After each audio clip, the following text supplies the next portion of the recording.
Don't miss the tea. Subscribe now.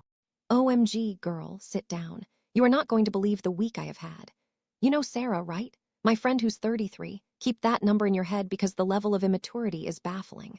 I am stressed, I am tired, and in the middle of all this chaos, Sarah has decided that I am her emotional dumpster.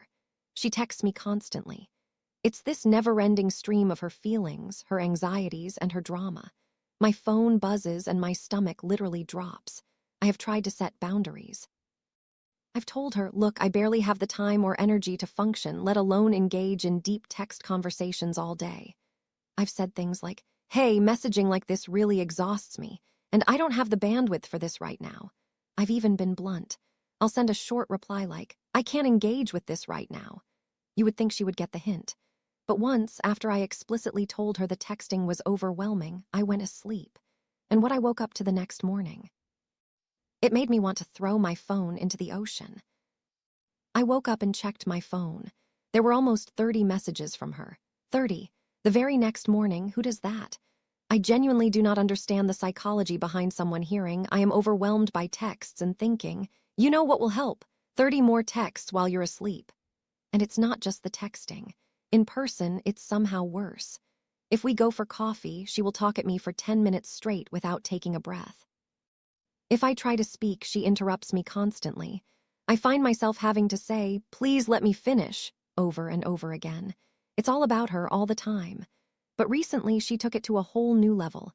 She had what she called a crisis. Do you want to know what the crisis was? Her friend got married. She doesn't respond well to good things happening to other people.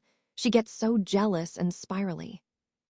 So, because this other girl got married, Sarah sent me around 90 messages in a short space of time. 90. I looked at my phone and saw the number 90 on the notification badge, and I almost had a panic attack. It was just a wall of insecurity and bitterness. And speaking of bitterness, remember that gig I finally got? She told me the only reason I got it was down to favoritism, then had the audacity to say, but you should definitely still celebrate. So, in the middle of her 90-message meltdown, she asked, anyway, how's your day? I told her I was stressed, desperately looking for a place to live, which is an actual crisis. She completely ignored it, just went straight back to talking about herself. Here's the thing that twists the knife. She acknowledges my boundaries in words, saying things like, I know you're busy, but she ignores them in practice. And the reason, this is the part that makes me livid. She claims she has ADHD and uses it as a weapon. She says it's exhausting for her to monitor herself around people who are, quote, not real friends. But with me, oh, I'm a real friend.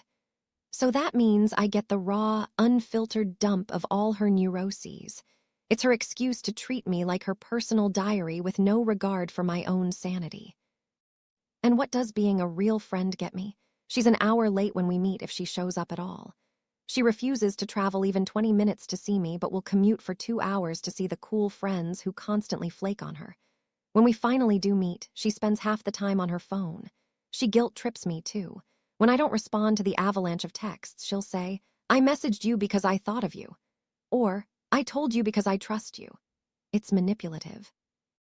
It's designed to make me feel like a bad person for wanting space. So I've stopped responding, pretty much completely. I've gone silent, but I do feel a bit bad. She's lonely. I know she's lonely.